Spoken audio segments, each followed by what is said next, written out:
मुद्रण संस्कृति और आधुनिक दुनिया का ये जो लास्ट टॉपिक है, यानी वीडियो का लास्ट वीडियो है, प्रिंट और सेंसरशिप, यानी भारत के अंदर जो प्रिंट था और उसका सेंसरशिप क्या था, इसके बारे में हम इसमें पढ़ेंगे। यानी जनता अंग्रेजों के खिलाफ हो रही थी। क्यों हो रही थी? क्योंकि प्रिंट के माध्यम से अंग्रेजों के खिलाफ, यानी औपनिवेशिक सरकार के खिलाफ लोग छापना शुरू किए थे और उसको पढ़ करके जो जनता थी वो अंग्रेजों के खिलाफ हो रही थी।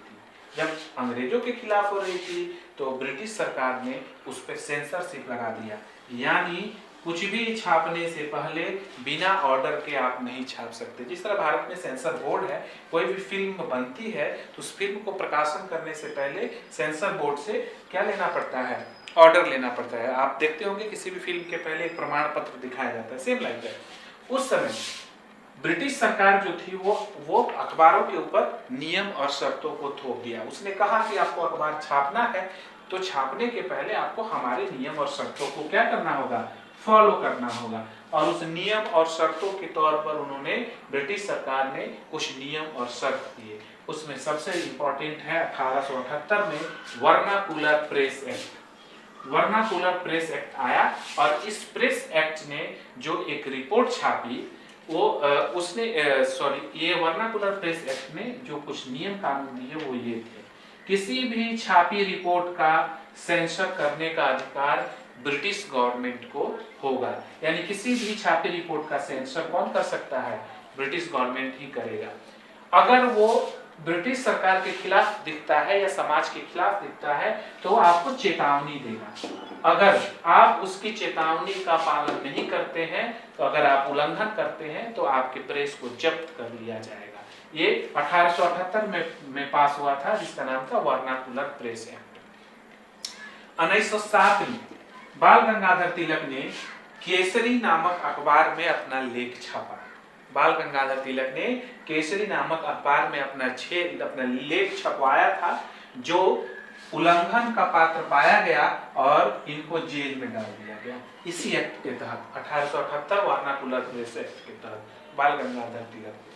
ठीक है, तो ये प्रिंट और सेंसरशिप भारत में था। लेकिन एक बहुत इंपॉर्टेंट नाम आता है जिसका नाम है जेम्स अगस्टस हिकी। यह अंग्रेज थे और इन्होंने 1780 में बंगाल गजट का संपादन शुरू किया। बंगाल गजट जो पहली पत्रिका थी भारत के अंदर, उसका संपादन 1780 में जेम्स अगस्टस हिकी ने शुरुआत की थी। और इन्होंने कंपनी के अधिकारियों के खिलाफ लिखना शुरू किया। और जब इन्होंने कंपनी के अधिकारियों के खिलाफ लिखना शुरू किया तो इनके ऊपर क्या हुआ? केस किया गया, इनके ऊपर मुकदमा चलाया गया। और लेकिन फिर भी ये माने नहीं और इन्होंने निर्भीक रूप से अपनी पत्रकारिता को जारी रखा और इन्हीं को आदर्श मान करके भारत में 18वीं शताब्दी या 19वीं शताब्दी में बहुत सारे अखबार आए। और तो एक तरीके से देखा जाए तो जेम्स अगस्टस हिकी का भारत के अंदर मुद्रण संस्कृति में बहुत बड़ा योगदान है। इन्होंने बहुत ही निर्भीक और निडर तरीके से क्या किया था, उन्होंने बंगाल गजट का संपादन शुरू किया और कंपनी के अफसरों में जो भ्रष्टाचार व्याप्त था उसके ऊपर लिखना शुरू किया था। एक और नाम आता है जिसका नाम है वारेन हेस्टिंग्स। वो क्या था? भारत में एक वायसराय था और उसने भारत में मुद्रण संस्कृति को बहुत ज़्यादा डेवलप किया था और उन्होंने आज़ादी भी दी थी कि भारत के लोग मुद्रण संस्कृति यानी अखबार वगैरह छाप सकते हैं। तो हम जेम्स अगस्टस हिकी और उसमें वसुंधरी देवी, कैलाशवासिनी देवी और रुकैया बेगम के बारे में, इन 4 लोगों के बारे में बहुत इंपॉर्टेंट है, हमें इसके बारे में पढ़ना होगा क्योंकि क्वेश्चन ज़्यादा आते हैं। तो ये वीडियो देखने के बाद आपको कोई भी प्रॉब्लम हो तो आप अपने कमेंट बॉक्स में कमेंट करें, उसका जवाब दिया जाएगा।